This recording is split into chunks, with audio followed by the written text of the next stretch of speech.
Katakan ku kan tenang,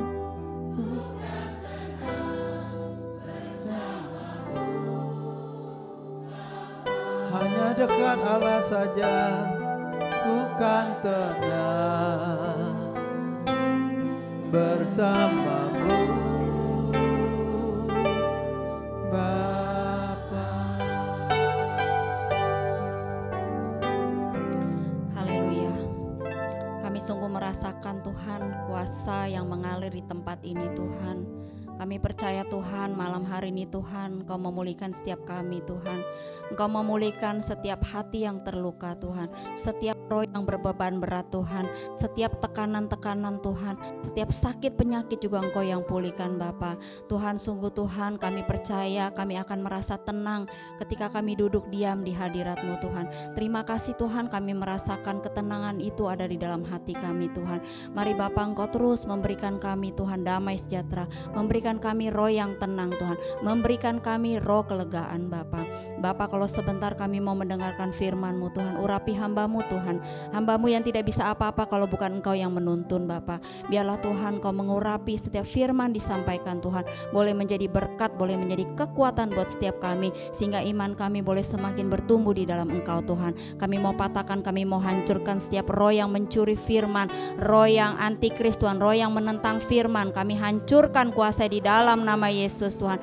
Biarlah Tuhan kami mau duduk diam di kaki-Mu mendengarkan firman-Mu di dalam nama Tuhan Yesus. Haleluya. Amin. Ya. Shalom ya Bapak Ibu Saudara. Apa kabar? Ya, luar biasa ya, masih semangat. Malam hari ini saya ingin sharing firman Tuhan. Tadi pagi saya juga udah share ya di Koram Deo. Ya yang udah denger gak apa-apa ya, denger lagi biar kita boleh sama-sama belajar, boleh kita semakin dikuatkan. Amin. Judul khotbah saya adalah 10 orang kusta. Firman ini diambil dari Lukas 17 ayat 12 sampai 19. Ya, kita mulai dari ayat 12, kita baca dengan suara keras 2, 3. Ketika ia memasuki suatu desa, datanglah 10 orang kusta. Mereka tinggal berdiri agak jauh. Nah, stop dulu ya. Stop dulu, kita baca ayat 12 dulu ya. Jadi ayat ini dimulai dengan ada 10 orang kusta yang datang menemui Tuhan Yesus. Ya. Jadi ini bercerita kalau baca sampai akhir nanti orang kusta ini mereka nanti akan mengalami mujizat. Ya, mereka tadinya sakit kusta, mereka akan mengalami kesembuhan. Nah, saudara tahu orang sakit kusta ya? Sakit kusta itu kalau zaman dulu itu adalah penyakit yang paling, kalau orang udah kena sakit kusta itu biasanya orang itu akan diasingkan ya. Zaman dulu ya pernah ya kita ngalami, kayaknya kalau dengar orang sakit kusta itu kita takut ya. Karena ketika itu orang sakit kusta itu bisa nular. Nah sama zaman dari dulu itu, zaman ketika di perjanjian lama hukumnya itu kalau seseorang kedapatan sakit kusta maka orang itu akan diusir. Ya, mereka nggak boleh lagi kumpul sama keluarga, kumpul sama teman-teman. Jadi mereka harus diisolasi ya. Kayak zaman dulu kita COVID tuh ya. Dulu kan ngeri ya. Penyakitnya begitu menular sampai orang mau datang aja nggak boleh, katanya takut nular. Nah, kira-kira seperti itulah kondisinya ya. Nah, jadi kalau orang kusta itu misalnya lewat tiba-tiba ada sekelompok orang datang, maka orang kusta ini dia harus berteriak dengan kata najis gitu loh. Artinya apa? Supaya orang itu nggak deketin mereka gitu loh. Jadi hukumnya seperti dulu. Ya, jadi kalau orang itu sentuhan sama orang sakit kusta pun orang itu menjadi najis gitu. Sama, jadi akhirnya dia menjadi najis. Nah, kisah 10 orang kusta ini yang dipisahkan ya dari masyarakat itu juga melambangkan sama seperti kita orang berdosa yang dipisahkan dengan Tuhan ya. Jadi mengingatkan kita ketika kita di luar Tuhan ya, kita sama seperti orang kusta ini ya. Kita akan ya ditolak orang, kita tidak dihargain orang, kita bahkan dibuang orang. Nah, karena kusta itu adalah dulu adalah penyakit yang dikatakan penyakit yang dikutuk ya, penyakit yang dikutuk Tuhan gitu loh. Makanya kalau orang udah sakit kusta itu berarti ya orang itu orang yang terkutuk gitu. Ya, itu gambaran sebenarnya hidup kita dulu ketika kita belum mengenal Tuhan. Dikatakan kita masih hidup di dalam kutuk, kita masih diperhamba oleh dosa. Nah, tetapi dikatakan ketika orang kusta ini ketemu dengan Tuhan Yesus, akhirnya dia mengalami kesembuhan. Nah, kita mau lihat bagaimana orang kusta ini bisa mengalami kesembuhan. Ya. Juga berbicara tentang bagaimana sih caranya kita supaya kita menerima mujizat, supaya kita menerima terobosan, supaya kita juga mengalami kesembuhan. Nah, yang pertama kita harus datang kepada Tuhan ya. Ayat 13 kita sama-sama baca ayat 13. Dan berteriak, Yesus Guru kasihanilah kami. Nah, jadi orang yang sakit kusta ini, dia tahu dia punya masalah. Dan dia tahu cuman lewat Tuhan Yesus lah mereka bisa punya pengharapan gitu. Mereka tahu mereka harus datang kepada Tuhan Yesus kalau mereka mau disembuhkan. Nah, salah satu cara ya supaya kita mengalami kesembuhan, apapun itu, mungkin kita pengen mengalami kesembuhan secara jasmani, atau kita mau mengalami terobosan, atau mungkin kita mau doa yang dijawab, kita harus menyadari dulu gitu bahwa kita ini punya masalah gitu kan. Kita ini sebenarnya orang yang berdosa. Akibat dari dosa ini ya kita mengalami ya sakit gitu kan. Di sini dikatakan. Nah, jadi kita harus memiliki kerendahan hati ya untuk datang kepada Tuhan. Ya, tetapi biasanya sifat alami manusia itu kalau enggak kepepet, enggak cari Tuhan, benar enggak? Saya percaya setiap kita semua di sini nih, kita bisa cari Tuhan karena apa? Kepepet pasti kan, karena ngalamin masalah dulu. Masalah berat, nggak ada solusi, baru kita datang cari Tuhan. Ya, jadi banyak sekali, kayak kemarin juga saya baru besuk orang juga begitu, udah diinjilin katanya 2 tahun sama seseorang ini. Tapi ya gitu, kayak nganggap angin lalu, akhirnya dia diobati, cari dukun sini, dukun sana, nggak sembuh-sembuh juga. Akhirnya ada satu, mungkin udah kepepet, ya baru cari teman saya ini minta didoakan. Nah, jadi kita lihat ya, kadang-kadang manusia itu ya begitu gitu loh. Harus kepepet dulu baru sungguh-sungguh sama Tuhan. Harus ngalamin ini dulu baru kita cari Tuhan. Ya. Nah, lalu ketika dia ambil langkah pertama, dia datang kepada Tuhan Yesus. Lalu langkah kedua adalah mereka itu taat ya, taat akan perintah Tuhan. Ayat 14 kita baca sama-sama. Lalu ia memandang mereka dan berkata, pergilah, perlihatkanlah dirimu kepada imam-imam. Sementara mereka di tengah jalan. Nah, jadi perhatikan ya, ketika itu Tuhan Yesus menyuruh orang kusta ini pergi, kamu pergi. Dia nggak langsung tumpah tangan doain loh.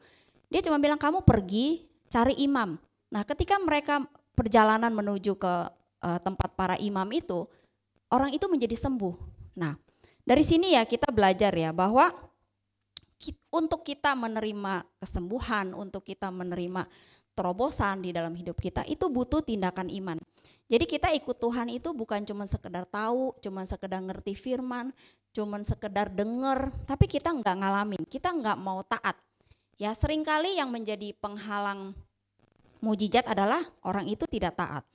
Ya jadi kalau saya baca dulu orang kusta ini ya, kalau dia mau ke tempat para imam itu mereka harus jalan kaki sekitar beberapa hari gitu ya, sekitar 3 hari atau 4 hari kalau nggak salah. Jadi perjalanannya jauh loh, bukan dari Jamblang ke KBC gitu kan. Jadi perjalanannya jauh gitu loh, mesti ketemu imam. Nah saudara bayangin nggak, waktu Tuhan Yesus suruh dia ke tempat imam itu, mereka belum sembuh, jadi pasti mungkin tubuhnya masih borokan. Ya bahkan saya pernah melihat orang sakit kusta itu sampai dibuntungin ya, kakinya ada kan, sampai tangannya juga dipotong gitu loh. Nah jadi saya merenungkan, wah ini orang imannya luar biasa ya. Mereka harus jalan jauh gitu loh untuk ketemu imam, untuk memastikan, karena gini loh, orang kusta itu yang bisa tentuin dia sembuh atau enggak itu imam. Jadi nanti sampai di sana imamnya harus cek badannya ini udah sembuh atau belum, masih ada enggak tanda-tanda kustanya gitu loh. Nah makanya kenapa Tuhan Yesus suruh orang ini harus ketemu imam dulu supaya dicek gitu loh. Valid nggak nih kesaksiannya gitu loh bahwa dia itu sembuh gitu kan. Nah jadi pada waktu orang kusta ini bertemu Yesus itu dia masih belum sembuh gitu loh. Dia cuma nurut aja, Tuhan Yesus suruh dia, kamu pergi ke imam dan harus jalan beberapa hari. Nah udah kamu pergi aja gitu loh. Tapi anehnya di tengah jalan mujizat terjadi. Ya, orang itu menjadi tahir gitu loh. Nah, seringkali yang menjadi penghalang mujizat itu terjadi dalam hidup kita, ya kita karena kita suka banyak mikir gitu loh. Ketika Tuhan suruh kita melakukan sesuatu, kita suka kebanyakan mikir. Ya jadi kita nggak mau belajar taat gitu loh. Akhirnya kita nggak nerima mujizat itu. Ya kalau kisah tentang ketaatan yang sama kita bisa lihat di dalam kisah Naaman ya. Perwira Naaman. Kitab 2 Raja-Raja 5 di mana ketika itu Naaman seorang perwira apa panglima perwira ya. Jadi perwira Naaman itu dia itu sakit kusta juga gitu loh. Jadi bayangin ya orang yang punya pangkat, punya orang yang terhormat dia kena sakit kusta. Nah ketika dia sakit kusta itu ada seorang nabi dia menderita dia itu sakit kusta, dia datang kepada Nabi Elisa, dia minta didoakan oleh si Nabi Elisa ini. Nah tetapi Elisa ini menyuruh dia melakukan hal yang aneh yang gak masuk akal gitu. Jadi Elisa suruh Naaman ini untuk pergi mandi 7 kali di Sungai Yordan, ya. Jadi dia orang ini marah gitu. Maksudnya bukannya dia, aduh ini mungkin jalan Tuhan ya, Tuhan mau sembuhkan saya. Bukan, dia malah kayaknya marah gitu loh. Dia kesel gitu loh. Dia merasa kok kamu nggak menghormati saya gitu. Kok kamu nabi kamu nggak menghormati saya sebagai perwira. Ya jadi akhirnya dia kayak marah-marah gitu loh. Ya ini bahasa sehari-harinya deh supaya gampang dimengerti. Jadi si Elisa itu berkata kepada pelayannya gitu, emangnya Sungai Yordan apa istimewanya sih? Ya kan banyak sungai-sungai yang lain dikatakan ya, sungai-sungai Abana dan Parpar. Sungai-sungai Damsik itu dikatakan lebih baik dari Sungai Yordan.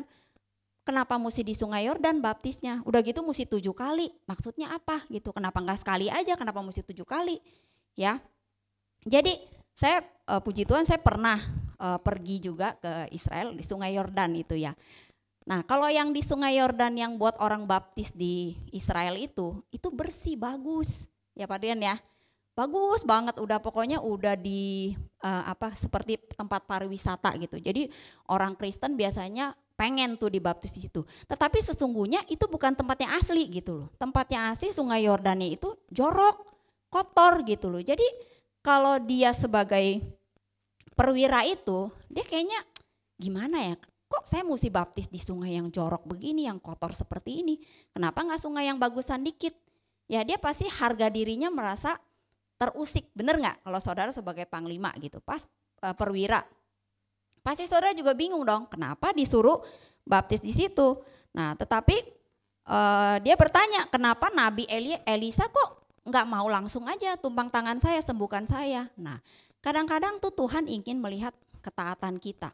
Ya makanya lalu akhirnya pelayannya yakinin dia gitu, yakinin si Naaman ini. Udahlah yang kita baca ya ayat berikutnya ya. 2 Raja-Raja 5:13. Tetapi pegawai-pegawainya datang mendekat serta berkata kepadanya, Bapak, seandainya nabi itu menyuruh perkara yang sukar kepadamu, bukankah Bapak akan melakukannya?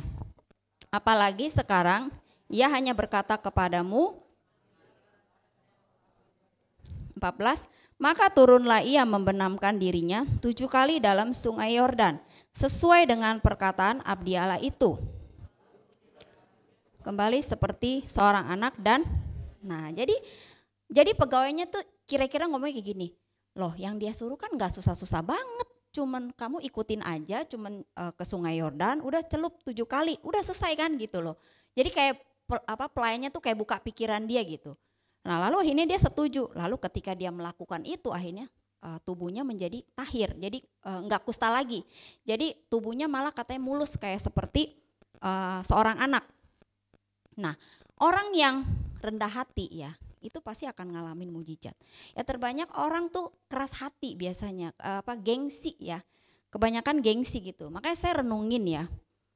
Kenapa ya orang-orang itu kalau disuruh beribadah ya. Saya bukan ngomong orang baru ya, saya ngomong orang, saudara perhatiin deh orang-orang yang di sini ya. Mungkin yang orang lama coba perhatiin, pada kemana semua? Pada kemana coba yang lama? Nah, yang lama hilang, sama seperti ini, yang kusta ini ya. Nanti akan saya lanjutin lagi. Jadi hasilnya orang kusta ini taat kan, 10-10-nya taat dong, akhirnya dia sembuh. Nah, mereka melakukan apa yang Yesus perintahkan meskipun tidak masuk akal.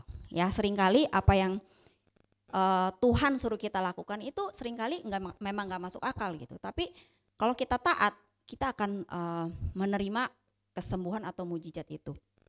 Ya, dulu saya punya teman saya itu dulu dia itu punya penyakit sirosis hati ya, sirosis hati. Jadi udah berobat ke Singapura, berobat ke Guangzhou. Jadi dokter sana bilang maksudnya udah angkat tangan dah, dokternya bilang suruh dia pulang aja, pulang ke Indonesia. Kamu baik-baiklah sama anak istri, waktu yang ada kamu bener-bener pergunain lah gitu. Istilahnya waktunya udah gak lama lagi. Nah, ketika dia mendengar itu ya dia stres lah, dia depresi, udah pokoknya pikirannya udah kalut, pengen loncat katanya dia kalau ke Gajah Mada itu dulu pengen bunuh diri, pengen loncat terus katanya dari situ. Nah, tetapi suatu hari dia didoakan oleh seorang hamba Tuhan. Nah, ketika didoakan, ketika itu dia belum sembuh dia bilang. Jadi ketika dia didoakan, dia merasa dijamah Tuhan, dia menangis, dia merasa menerima kelepasan. Nah, ketika itu dia bilang dia belum sembuh. Nah, tapi apa yang dia lakukan? Dia itu melayani di gereja gitu. Jadi dia pagi-pagi datang bantu-bantu susun-susun bangku gitu loh, bangku-bangku gereja, dia melayani. Terus dia juga ikut besuk-besuk, dia ikut mendoakan orang sakit. Padahal waktu itu dia belum sembuh dia bilang. Tapi ajaibnya ya, ketika dia terus melakukan itu, akhirnya sampai sekarang dia sembuh. Ini kejadian udah belasan tahun gitu loh. Sampai sekarang orangnya masih ada, saksi hidup masih ada. Tapi malahan istrinya yang sudah meninggal gitu loh. Malahan istrinya yang lebih pendek umur dari dia gitu. Nah, maksud saya kadang-kadang ya kita harus butuh ketaatan untuk kita melangkah dengan iman. Jadi walaupun mungkin saat ini kita belum menerima kesembuhan, belum menerima jalan keluar, tapi kita lakukan aja apa yang Tuhan suruh kita taat lakukan. Ya contohnya taat dalam hal sederhana lah. Kalau PKS kita suruh kita, ayo dong doa malam, ayo dong komsel, ya udah taat aja gitu. Mungkin kita rasanya, aduh saya capek banget lu hari ini kerjaan banyak, online lagi sibuk nih mau lebaran gitu. Tapi coba deh kita luangin waktu gitu, kita ikutin arahan dari mereka. Pasti kita akan menerima jawaban ya. Nah jadi kisah mujizat 10 orang kusta ini kan udah bagus ya ceritanya, mereka semua ngalamin mujizat. Nah selanjutnya kita lihat bagaimana respon mereka tuh ketika mereka mengalami mujizat ya. Yang pertama kita lihat orang kusta ini, jadi dari 1 di antara 9 itu mereka tuh memuliakan Allah dengan ucapan syukur. 15-16 kita baca sama-sama. Seorang dari mereka ketika melihat bahwa ia telah sembuh, kembali sambil memuliakan Allah dengan suara nyaring. Lalu tersungkur di depan kaki Yesus.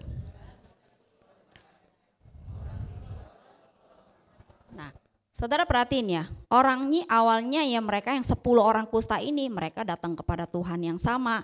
Mereka sama-sama punya iman yang luar biasa. Mereka sama-sama ngalamin kesembuhan. Nah tetapi kita lihat sesudah orang itu sembuh apa yang terjadi?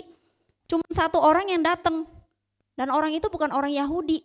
Orang itu adalah orang Samaria. Ya. Jadi orang Samaria ini bisa berpikir loh untuk kembali kayak berterima kasih gitu loh kepada Tuhan yang sudah menyembuhkan dia. Ya, bahwa dia sadar dia tuh sudah disembuhkan dari penyakit kusta ini. Nah, tapi bukan cuman itu, dia sadar bahwa bukan cuman kesembuhan yang dia dapat, tapi dia tuh benar-benar ngalamin perjumpaan, dia merasa dekat dengan Tuhannya. Ya. Jadi dia itu begitu, dia menyadari betapa Tuhan tuh begitu mengasihi dia ya. Jadi lalu dia kembali menemui Yesus, lalu dia tersungkur, dia memuji Tuhan dan berterima kasih kepadanya. Nah, saya merenungkan ya, yang 9 orang itu ya kemana ya? Ya mungkin ada yang di tengah jalan kan udah disembuhin tuh. Mungkin dia tanya, apa benar ya saya sudah sembuh ya? Kayaknya ini enggak deh, kayaknya belum deh. Nah biasa gitu kan kalau kita terima mujizat kita kadang suka bingung sendiri, ini benar apa enggak gitu. Ini Tuhan yang jawab doa saya atau memang kebetulan gitu kan. Ini jangan-jangan imam lu yang sembuhin saya. Karena imam itu kan biasa mendoakan orang.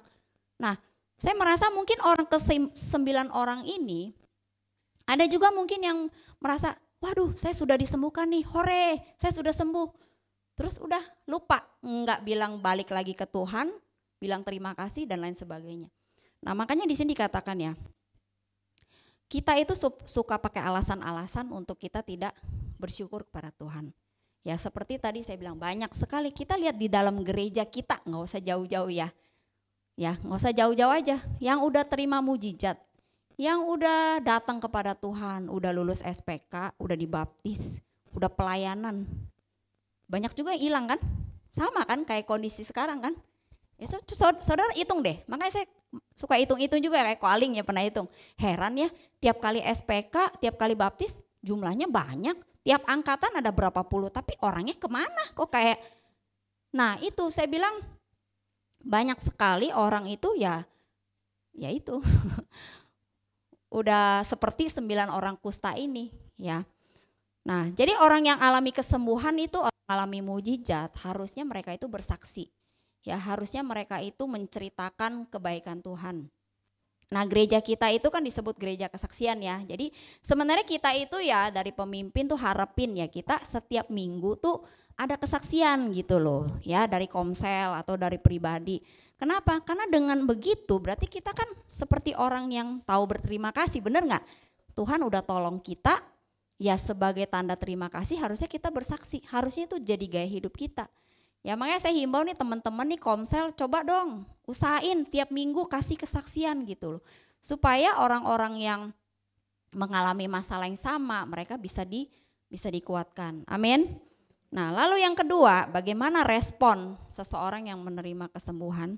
Dia harus ingat kebaikan Tuhan. Ayat 17, 18, 19, 2, 3. Lalu Yesus berkata, ke-10 orang tadi semuanya telah menjadi tahir. Di manakah yang 9 orang itu? Tidak adakah di antara mereka yang kembali untuk memuliakan Allah selain daripada orang asing ini?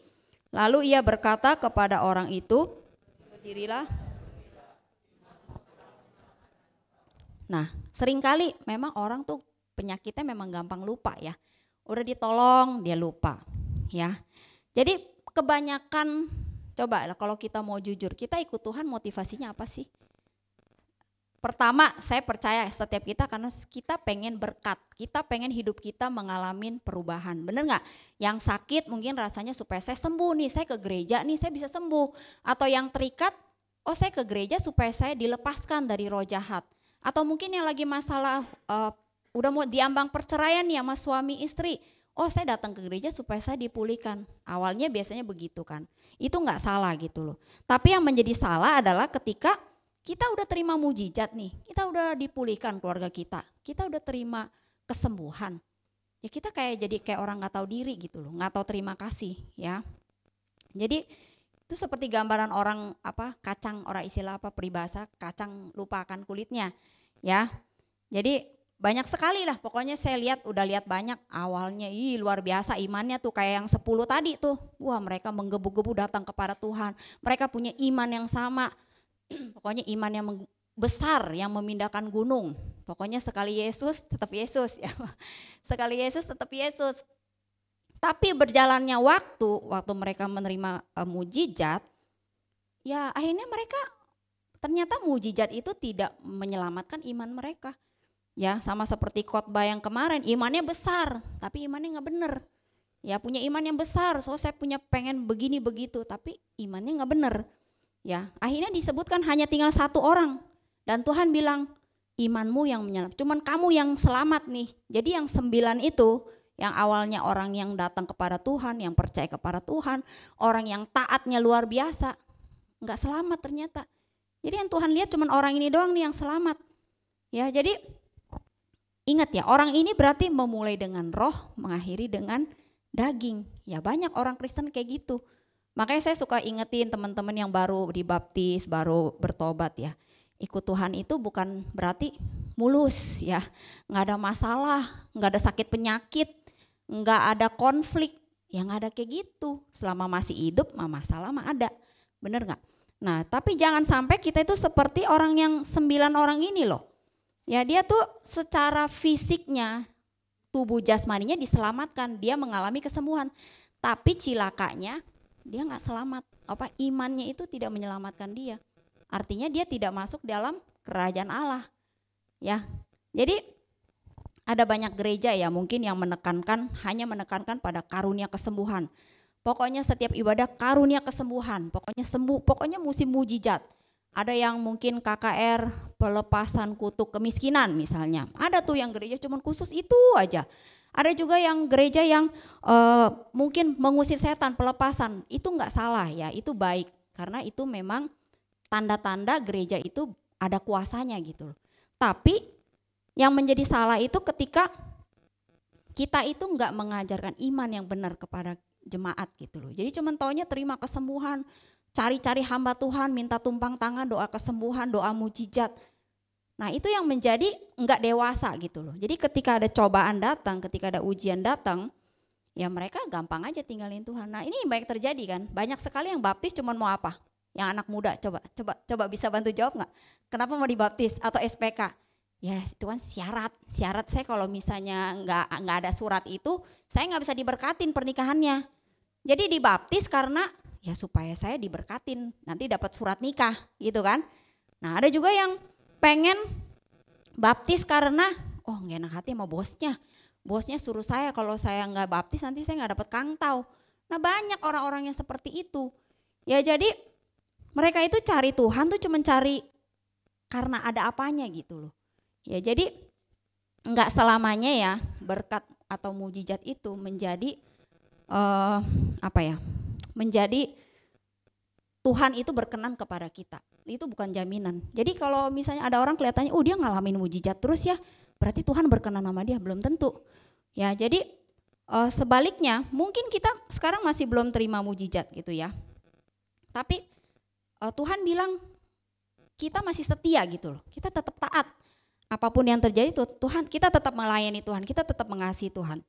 Ya, Matius 16 ayat 26 berkata, apa gunanya seorang memperoleh seluruh dunia tetapi kehilangan nyawanya. Jadi stop kejar-kejar berkat kalau ke gereja ya.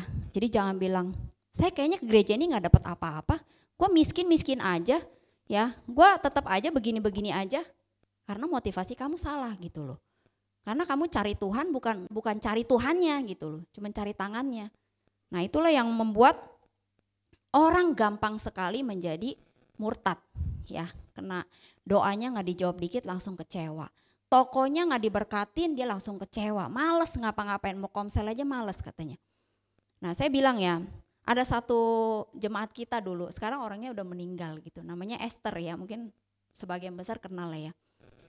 Esther itu orang yang luar biasa loh. Dia itu kakinya kena kanker tulang ya, jadi buntung nih. Tadinya buntung segini ya, kalau nggak salah sampai segini terakhir, sampai pangkal paha itu. Tapi yang luar biasanya dia begitu, maksudnya nggak pernah sedikit pun dia mengeluarkan perkataan yang kecewa sama Tuhan. Kenapa Tuhan kasih saya begini? Tapi dia malah tetap setia melayani loh. Dia malah mau jadi pembina SPK. Waduh, saya lihat dia ya. Saya bilang kamu gimana kesini? Naik motor naik gojek dengan tongkat kiri kanan. Dia pakai tongkat gitu. Rumahnya di Jelambar.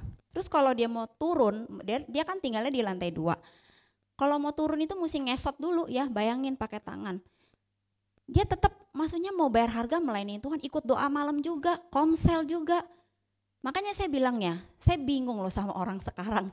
Rumahnya deket loh, tinggal ngesot, deket banget gitu. Tapi suruh ibadah, doa malam, komsel, ada aja alasannya. Boro-boro suruh komsel, boro-boro suruh melayani. Suruh komsel aja males ya. Gimana dia mau punya iman yang ini loh, iman yang benar gitu loh. Ya itu sama, satu lagi juga Lingling ya dari Komsel Anita, itu juga luar biasa. Dia kena kanker payudara, udah meninggal juga. Tapi saya salut dia juga begitu, dia melayani di SPK.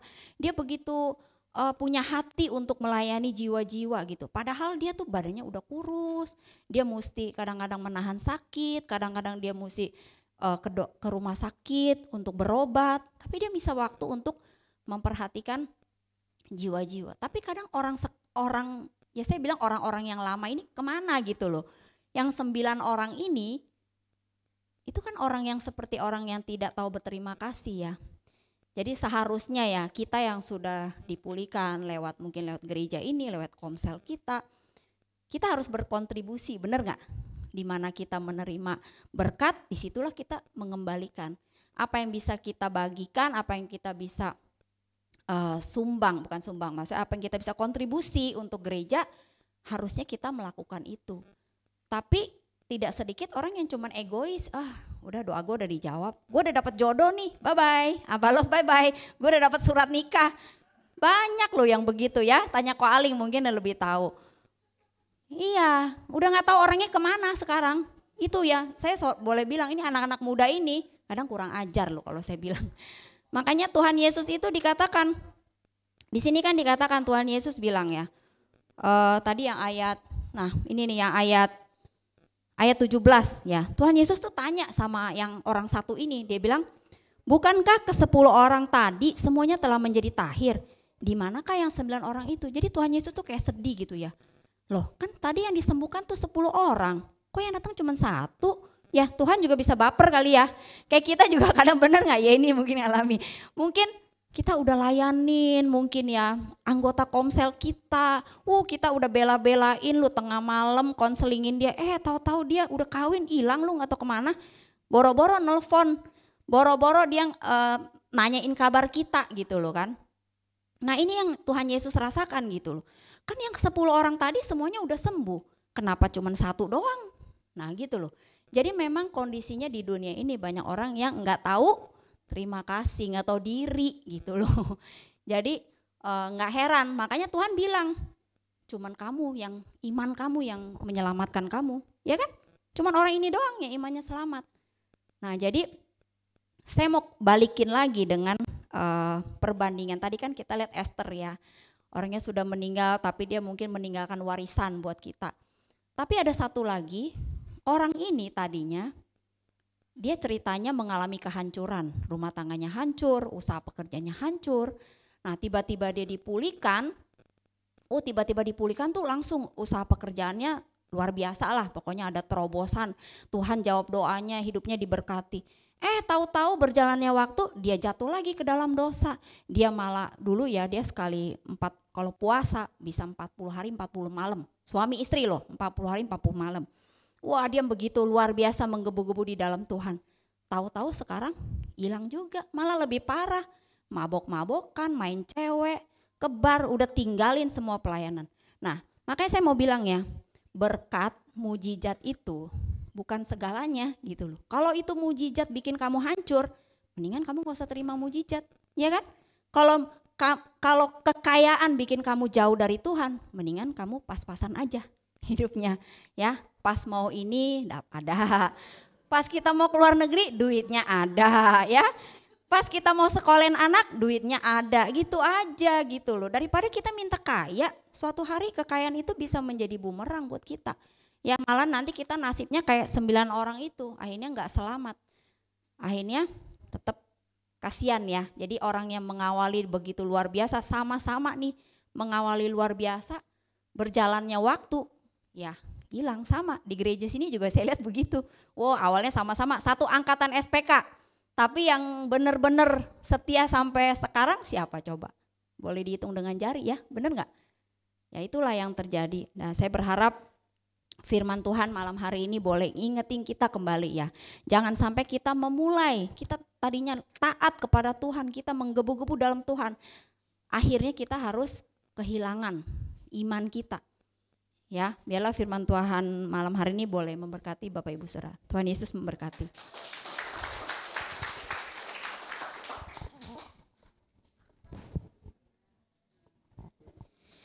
Kita pasti diberkati firman Tuhan, amin. Mari kita mau belajar taat dan mengakhirinya dengan kesetiaan. Mari kita bangkit berdiri, bahwa di dalam Tuhan itu segala perkara kita bisa tanggung karena Dia ada memberikan kita kekuatan. Segala perkara dapat ku tanggung di dalam Dia yang memberi kekuatan. Tuhan Yesus penolong dan sahabat. Tetap percaya Tuhan setia. Segala perkara, segala perkara apa masalah kita saat ini, dapat ku tanggung. mungkin berat beban itu, Di dalam Dia yang datang kepada Yesus. kekuatan. Dia akan memberikan kita kekuatan. Tuhan Yesus Amin. penolong dan sahabat. Tetap setia. Amin. Tetap percaya Tuhan setia. lagi. Segala perkara dapat ku tanggung. Di dalam Dia yang memberi kekuatan.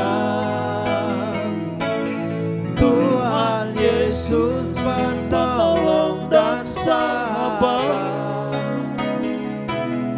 Tetap percaya Tuhan setia. Sekali lagi renungkan pujian ini. Amin. Di dalam Yesus yang memberi kekuatan.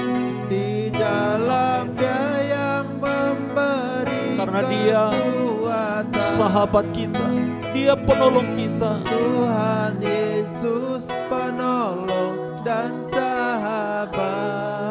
Amin. Tetap percaya Tuhan setia. Tetap percaya, tetap percaya Tuhan setia. Tetap percaya, tetap percaya Tuhan setia.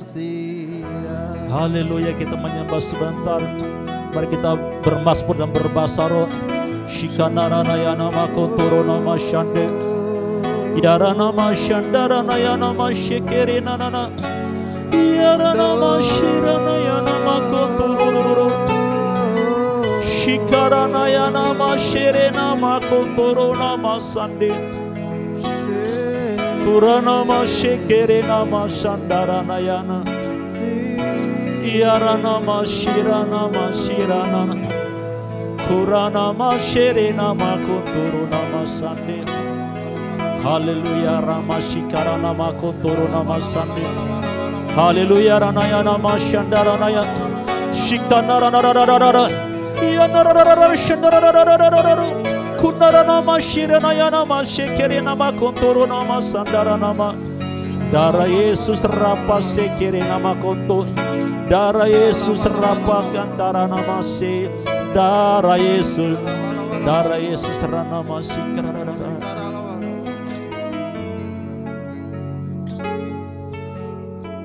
Tuhan Yesus penolong dan sahabat. Amin. Tetap percaya, tetap percaya Tuhan setia. Tuhan Yesus penolong. Tetap percaya Tuhan.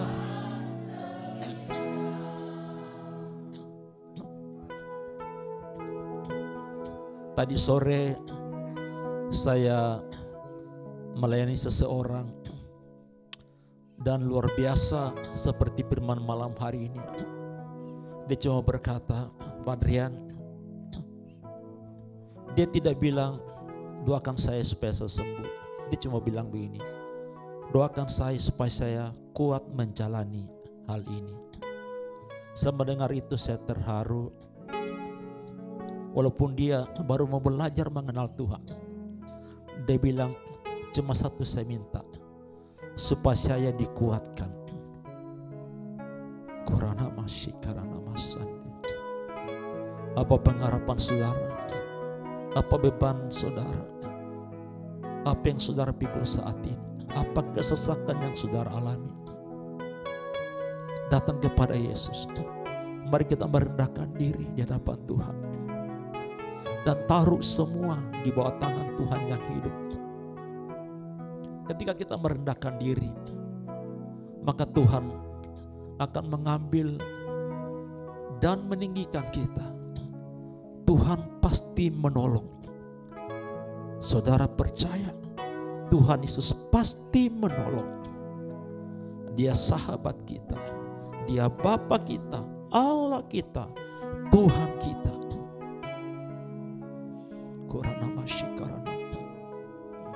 Bapa dalam nama Yesus, Roh Kudus dalam nama Yesus, Engkau tahu kedalaman hati kami. Kami terbuka di matamu. Tidak satupun perkara yang tersembunyi di matamu di dalam hati kami. Tuhan senang ketika kita datang terbuka dan kita berkata, Tuhan Yesus tolong saya. Tuhan Yesus itu adalah pribadi yang sangat merasakan. Ibrani pasal 2 berkata ayat 10, dia pernah menjadi manusia, makanya dia merasakan apa yang manusia rasakan. Saudara, dia merasakan apa yang kita rasakan saat ini. Berserah kepadanya, datang kepadanya, dan kita belajar mau taat kepada firman Tuhan, dan kita mau setia. Kurana masyikarana masan. Bapa, Engkau lihat saat ini, kalau ada yang sakit di dalam tubuh, Tuhan Yesus Engkau penyembuh. Oleh darah dan bilur-Mu kami sembuh dalam nama Yesus. Yang berbeban berat, Engkau tahu saat ini, Engkau yang mengangkat kuk beban berat itu, bahkan patahkan kuk dan gandar itu, sehingga beban kami menjadi ringan dalam nama Yesus. Engkau melihat kalau ada ikatan di dalam hati kami, Tuhan Yesus Engkau putuskan oleh darah-Mu yang kudus. Belenggu diputuskan, rantai dosa dihancurkan, rantai iblis diputuskan demi nama Yesus Tuhan kami. Dan segala kubu benteng iblis di dalam alam bawah sadar kami, memori kami, kodamas yang tersisa, tiang-tiang berhala, kubu benteng yang dibangun oleh gangguan manusia, dan kubu benteng tiang berhala dari nenek moyang keturunannya Bapa, kami cabut, kami patahkan, kami hancurkan demi nama Yesus oleh darah anak domba Allah. Segala pekerjaan iblis dipatahkan kuasanya, dihancurkan dalam nama Yesus. Dan firman itu berlari ke dalam hati kami sebagai pedang, seperti pedang Ibrani 4 ayat 12. Firman Tuhan adalah pedang bermata dua, memisahkan jiwa dan roh, sumsum dan sendi, dan memberikan pertimbangan di dalam nama Yesus Tuhan kami. Kami dimerdekakan, dilepaskan, diberikan kelegaan, penghiburan, sukacita, damai sejahtera. Jangan kita biarkan iblis mencuri damai dari Tuhan. Jangan biarkan iblis untuk membuat kita ke dalam area permainannya, untuk membuat kita menjadi tawar hati, sesak, khawatir, takut, stres, bimbang. Itu adalah areanya iblis. Kita mau keluar, kita masuk dalam area kerajaan Allah. Damai sejahtera, sukacita, kebahagiaan, ketenangan, ketentraman. Sekalipun ada masalah, Qurana masyika, Engkau membuat kami, Bapa dalam nama Yesus, Roh Kudus dalam nama Yesus, semakin kuat di dalam Engkau, semakin tangguh di dalam Engkau. Teguhkan roh kami, iman kami, hati kami kepadamu Tuhan Yesus. Kami tidak goyah Bapa. Seluruh pekerja Abul Jam dan KBC, jemaat Abul Jam dan KBC semakin bertumbuh, semakin kuat, semakin berjalan, semakin lama berjalan. Bapa mendaki ke Gunung Sion Tuhan, semakin kuat demi nama Yesus. Dan persiapkan kami Bapa menghadapi akhir zamannya Bapa. Hanya kekuatan Roh Kudus yang akan menguatkan kami, sehingga tipu muslihat dari dunia tidak bisa menipu kami ya Bapa. Berikan kami roh iman yang benar, pencerahan, Buka pikiran kami agar kami mengerti kitab suci. Terima kasih Bapa. Terima kasih Tuhan. Kami percaya malam hari ini Engkau ada di tengah-tengah kami. Engkau turun tangan ya Bapa, mengerjakan bagi kami Bapa. Engkau turun dalam segala perkara untuk mendatangkan kebaikan ya Bapa bagi orang yang mengasihi Engkau. Terima kasih Bapa. Kami diberkati semua yang datang malam hari ini Bapa. Tidak satu pun Engkau lewatkan Tuhan Yesus Tuhan kami. Engkau melihat, mendengarkan ya Bapa keluh kesah kami. Bahkan doa yang kami Bapa tidak bisa ucapkan. Roh Kudus yang menyelidiki dan menyampaikan kepada Bapa di surga keluhan yang tidak terucapkan demi nama Yesus Tuhan kami Bapa. Berkati kami semua ya Bapa. Kuatkan kami semua, teguhkan kami semuanya Bapa. Bila kami tinggal dalam kesatuan roh, kesehatian, kesepakatan, satu tujuan, satu iman, satu pengharapan kepada Yesus Kristus Tuhan kami. Kami memberkati Mami Soeng dalam doa ya Bapa. Topang hamba-Mu, kuatkan hamba-Mu, teguhkan hatinya, hiburkan hamba-Mu di dalam nama Yesus Tuhan kami Bapa. Terima kasih Bapa. Terima kasih Tuhan, terima kasih Roh Kudus. Sebenarnya kami mau pulang dari semua bungkus kami. Kami bersatu hati, kami ikat segala bentuk roh kecelakaan, roh maut, roh malapetaka, roh batu sandungan, panah bisijat. Kami ikat orang kuat iblis di dalam nama Yesus oleh darah anak domba. Tentara surgawi, Engkau kawal kami, Engkau menatang di atas tangan-Mu di dalam nama Tuhan Yesus Tuhan kami. Kiranya Engkau memberkati kami berlimpah-limpah dan memperluas daerah kami. Kiranya tangan-Mu menyertai kami dan melindungi kami dari malapetaka, sehingga kesakitan tidak menimpa kami. Demi sejahtera Allah Bapa, kasih sayang Tuhan Yesus dan persekutuan Roh Kudus turun menyertai kita sekarang sampai Maranatha. Di dalam nama Bapa, Putra dan Roh Kudus, di dalam nama Mesias Tuhan Yesus yang diberkati, sama-sama katakan amin. Tuhan Yesus memberkati kita semuanya. Haleluya.